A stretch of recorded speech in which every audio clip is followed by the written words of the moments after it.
Today on the channel, San Diego Comic-Con coverage continues. This time, Hasbro G.I. Joe Classified. And the spirit of Ultimate Warrior will run forever!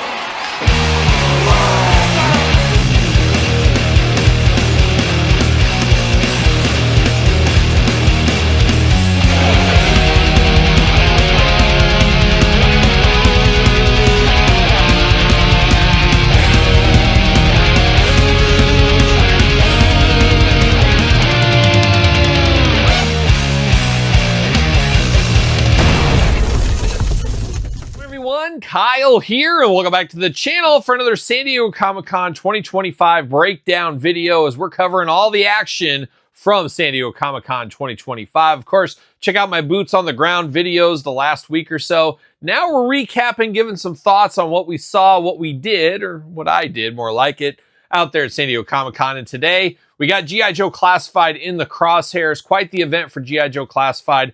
As we do know, we're right in the middle of the Snowcat, hopefully being backed. We're dangerously close to the 8,000 backers, but we desperately need Flint. Hopefully Flint, Lady J come in the future, as well as the tent. I'm calling it the tent. That's what I call it.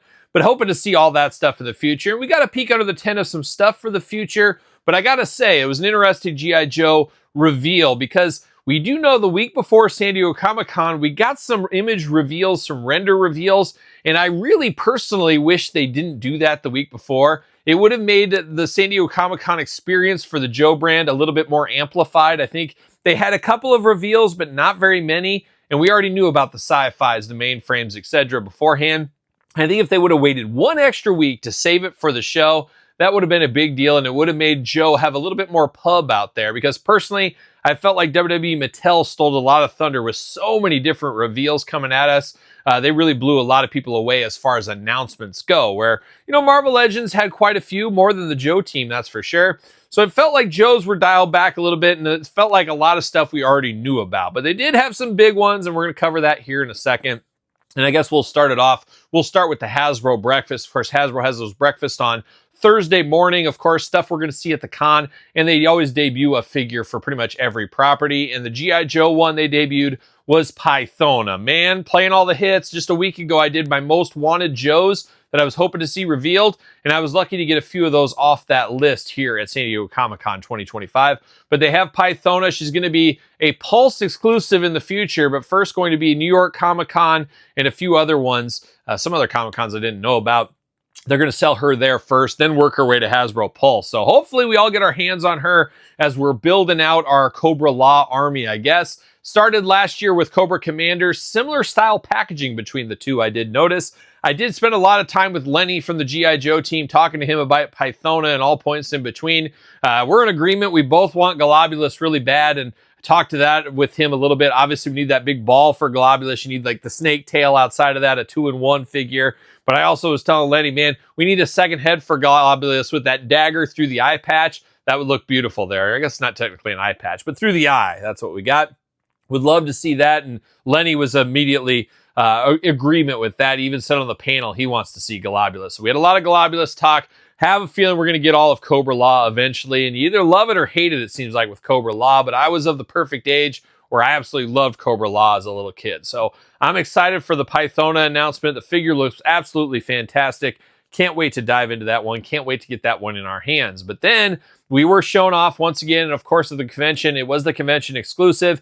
It was Cold Slither. And I've said since the infancy of this line, perfect San Diego Comic-Con exclusive. Here we are today, finally getting that one there. I did pick that up at the show. Unfortunately, would not fit my suitcase. Had to mail it home, so it will be here Thursday. Who knows when you're watching this? Who knows when this video will post to YouTube? But I will get my review of the Cold Slither band done. Of course, Cold Slither, a favorite of mine. I mean, really, when I think about it, I was a metalhead from an early age because I was rocking a Cold Slither. One of my absolute favorite G.I. Joe episodes as a little kid, and it was cool to see them reignited in action figure form for the first time. Just so much fun there. Of course, Super 7 did have some Zartan as well. It's all about partnerships with all these companies, and Hasbro especially partnering with a lot of different brands, and we've talked about those in some of these videos, but Super 7 partnering with the Dreadnoks and Zartan as well, as we've seen. But can't wait to dive into that. Of course, we all have a chance to order that online again fairly soon. I will try to get a min-unboxed copy. Fingers crossed I can score one of those. I'm sure a lot of you are trying to do the same thing.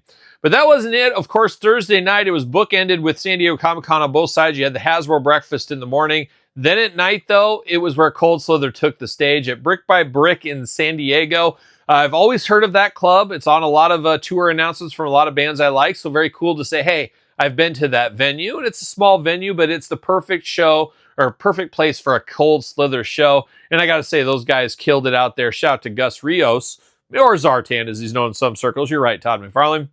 But a heck of a job there. Just very, very fun. Now, I don't think they're going to win any Grammys. They're not going to be taken seriously like, an Iron Maiden new album or something. But for Joe fans, which they are as well, this is something extremely fun. And I thought they did a very clever take on songs like Cold Slither, but then adding their own spin to the rest of the album with songs like Buzzer and Master of Disguise and Thunder Machine. Things like that. There's a lot of great ones that are Joe-infused, Dreadnought, infused lyrics and stuff. Just really, really works. And if you're a Joe fan, you get that. Obviously, it's a niche thing, but man, it is very, very cool. Obviously, I love heavy metal. I love the Joes. You bring those together, this definitely works. I hope this isn't the last time we ever get to see Cold Slither because I really enjoyed the show. It's something different. It's like just a moment in time. It's fun. And that's what we want out of our figures. That's what we want out of our music. We want fun, and I enjoy stuff like that. Now, hopefully they go on tour. Hopefully they do stuff. Maybe they perform at Comic-Cons every single year. We'll see where it goes. They even did a little Black Sabbath tribute. I did post a video, of course, of my San Diego Comic-Con recap, and I did post some video from the show, so make sure you check that one out. But they did an amazing job. I thought they did a really good job on the Cold Slither stuff. Just a very fun moment in time, if you ask me. So shout out to those guys over there. Shout out to Cold Slither. Can't wait to unbox that one here on the channel. But then we did see the Joe panel. I guess that's what we'll go to next. Of course, the usual suspects up there with Emily and Lenny, the rest of the gang there from the Hasbro team. Always getting in there, always doing a good job on their panels. And I did enjoy it, but it was a little bit light on reveals, as I said. A lot of this stuff we already knew about. However, they come out swimming here with a new one that we didn't know about with Short Fuse and Steeler. Of course, a Worlds Without End 2-pack right there. 2 plain Jane Joes, but 2 Joes we need in our collection, and they put them in the 2-pack. I'm here for that. Those are going up for pre-order later this year. I believe they said a Walmart exclusive, if I'm not mistaken, with that one there. But it does look really cool. A lot of cool action figure photography that went around along with that one as well. That might have been a fan channel 2-pack, if I'm not mistaken, because the Walmart pack exclusive was the Ghost Viper, a made-up character here. Now, I like it because it extends the line. At the same time, there's so many classic people we like, so it's kind of a give and take, but a lot of reuse with this one. But 4 heads for this Ghost Viper, and I guess now Crystal Ball has his own little team, so we're building out Crystal Ball's team with this Ghost Viper. Of course, we get Timber here in translucent plastic. We get the Snake from Serpentor in translucent plastic. We get some reuse of some weapons. But there's enough meat on the bone here. You can army build this one. I'll probably get 3 or 4 of these by the time things are all said and done. Display those with Crystal Ball if he ever comes and have those go. And speaking of coming, no, not that time, Farley. We're talking about the Rattler. Where is the Rattler? Still not here for me. Many people have got their Rattler, not here for me yet. So hopefully one of these days I do get the Rattler in my possession. But this Ghost Viper looks pretty cool. It is definitely different. It's kind of that crazy portion of G.I. Joe, as we do know. But it'll be interesting to see how that one sells. But, you throw an animal with any Joe or Cobra member, I'm here for that. You can even turn him into like a werewolf. So you know me, hairy bipedal creatures, they always rule the night for me. I'm a big fan of that. And of course, going through the panel, they showed Pythona. They talked about her a little bit more. They mentioned some of that kind of stuff. And then we went to those reveals we got a week ago. We got them more fleshed out here, a little bit more images, and we did see those in the case as well. We got Sci-Fi, a classic Joe for me. Sci-Fi, he really lives up to his name, as we know, but he does look really good. Main wave release, of course. From that same era, we got Wetsuit. Like, once again, we knew these were coming, but we got to see them in hand, got to see images of them as well. Wetsuit looking good. He's just ready to be paired up with Leatherneck, as we do know. We also saw the Grim Viper, probably my least favorite of all the reveals over the last couple of weeks. Just not enough meat on the bone there, but that big Gatling gun or whatever you call that thing, that's going to go great with my Jesse Ventura WWE Mattel Creations exclusive when we're building out our Predator collection, of course. Mainframe, a classic Joe, one I really wanted in the collection. Happy to see that one there, but once again, that was revealed before. Same thing with the Desert Scorpion. We knew all about this. We got to see more about it. We got to hear them talk a little bit more about it. We got to hear them talk about the big Scorpion. Got to see that in hand. Looks absolutely amazing. Would love to build out a bunch of Scorpions, but it gets pretty costly, as we do know. But probably worth 2 pickups for each faceplate and 2 Scorpions in my collection. And I had the OG Desert Scorpion as a kid, and always loved that one. You know me, if they had an animal of some kind or even an insect, I was gravitating towards that one, so I had to pick that one up there as well. We saw the Outpost again. We've, of course, got to get the most out of our molds. We know that one's coming. Very modular, just like the last one. You can build it out. You can put them together, build out. I can see some people are going to go crazy with these in the future. So cool, getting the most out of our molds, as we do know. And then we did get some reveals that are coming in the future, some pipeline reveals. One of those is Lifeline, and he will come with a gun, but he's supposed to be a pacifist. I don't know. I would kick Lifeline out of the team really quick if I had the choice. Lifeline, we don't have room for that. Of course, we need every guy just in case it goes down. You got to have them willing to shoot, and Lifeline is just going to take some bullets. Who knows what's up with him? We also saw the Night Viper, another later Viper, I guess we'll call it. I don't believe I had this one as a kid, so I'm anxious to, I guess, get my first go around the sun with a Night Viper. Hit and Run, a classic one. A lot of people have been wanting to hit and run. This will look pretty good. I hope they do get the camouflage all over onto his hands and everything. I'm sure we'll see some repaints of Hit and Run as well throughout Night Force, things like that. Very, very cool to see him. That's a wanted character for many. And one of my most wanted characters was revealed at this as well in Big Lob. Big Lob finally makes his move. He finally makes his move all these years later. Love to get the Renegades, the Rawhides, I guess. We're finally getting all those, and we're going to complete it with Big Lob here. This should be a fun one.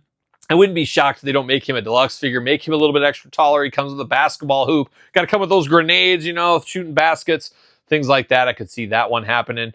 And then we did see Iceberg, another classic Joe. And that's one thing I was shocked with the panel and some of the stuff. I thought for sure we'd see more Arctic G.I. Joes and Cobra members shown off here to go along with the Snowcat that is coming in the future, as we know. I would have thought that, and if they would have done that, I think it would have gave more meat on the bone for people. Well, we got all these new Snow Joes coming. We better get this. There was nothing besides Iceberg, but Iceberg's a classic one. Would love to get Iceberg as a killer whale. Could we get that from that episode? Maybe in the future. But some good reveals, some heavy hitters in that reveal, so I can't wait for that lineup. I guess probably 2026, what we're looking at with those there. And then they did tease us with a little piece, and it looks to be like a Cobra Royal Guard or Globulus piece, maybe. I don't know if anybody has said for sure if they know what it is yet. But it is a little added piece there. And then, of course, they showed us all the kind of case reveals of stuff going on in the case. A lot of stuff we've already seen, a lot of stuff we knew about. One thing that really caught my eye was the snake armor. Obviously, I knew it was going to be big. I couldn't believe how much bigger it was in person. And, of course, my wife tells me that all the time. But it looks really good, that big snake armor. It looks absolutely amazing. I'm dreading the day we get the red one, the black one, and they start repeating that. I can just see that coming in the future. But the snake armor looking very awesome. And then another one that blew me away that I was excited for, even more excited for now, is the polar bear that's going to come with Snake Eye as part of the mass device. That polar bear is big and beefy, and I love that the arrows stick in him. Just a lot of fun with that polar bear. And one of those toys you can move to other toy lines if you really wanted to. Thought that was really fun. Seeing the Snowcat in person was awesome. It was basically what I thought it was going to be, though. I think they did a good job with the pictures, relaying it, because sometimes, like the snake armor, it looks way bigger in person than it did in pictures. Snowcat seemed about what I thought it was going to be when I saw it in person. Looks good. Not everybody likes the Snowcat. I understand that. But to me, it's an iconic vehicle I had as a childhood. I had a lot of good times playing with the Snowcat. Always loved that one. Excited to get that in the collection. And I'm fully feel we will get that funded. I hope we get fully funded, but we know we're going to at least get the Snowcat. Have to imagine we'll at least get Lady J. After that, we'll see where it goes, but we're getting close. We're running out of runway, as they do say. We'll see where it goes. I think we got to like August 14th or something. You guys can look it up, but we got a little bit of time to get back in that one, but hopefully we do end up picking him up along the way. Fingers crossed once again, but a lot of good stuff was shown. However, it wasn't as heavy as some of the other toy lines, and I really felt it was unfortunate they showed off the mainframe, Sci-Fi's wetsuit and stuff like that. I wish they would have held that. It would have made it feel a little bit more exciting, as it felt like a lot of this stuff we already knew. But Pythona was big. The reveals of Big Lob, of course, Lifeline, some of those was big to see. But I am shocked we didn't get any more Snow characters, be it Cobra or G.I. Joe. And really shocked we didn't get anything with the Dreadnoks, especially with, being kind of the exclusive, obviously, with Cold Slither. Would have been nice to get some more Dreadnoks outside of Monkey Wrench being in there, but we already knew he was coming. But would have been cool to see Thrasher, the Thunder Machine, Zanzibar, maybe something for the Dreadnoks, but wasn't the case. I guess we'll have to wait maybe in the fall for New York. Maybe we'll see something like that. I'm not exactly sure. But a lot of good stuff was shown, just not a ton of good stuff. But I did enjoy the time at the Joe brand. Of course, I'm a Joe brand guy since I was a little kid, so I always enjoy seeing the new Joes. Always enjoy talking Joes as well. So a lot of fun there, and I guess we'll get our wallets ready, and we'll see what happens with the Snowcat here in the next couple of weeks. But that's it. That's the Joe brand from San Diego Comic-Con. Be interested to hear your guys' thoughts on it. Anything you were overly excited for, anything you needed in your collection, let me know in the comments down below. Let me know what you would rate the G.I. Joe reveals. Would you give it an A? I don't know. It was strong, but it wasn't as strong as WWE Mattel, in my personal opinion. But it was a lot of good stuff shown. Let me know your thoughts. And of course, don't forget YouTube channel memberships and Patreon. Your best way to support the channel. Early access to everything I do, including the Kyle Peterson Show podcast, available every single Tuesday wherever podcasts are found. With video cast on YouTube, don't forget that.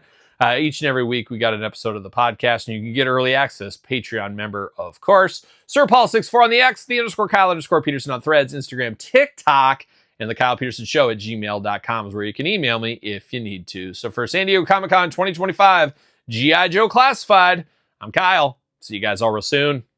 Well, are we gonna dance or are we gonna play?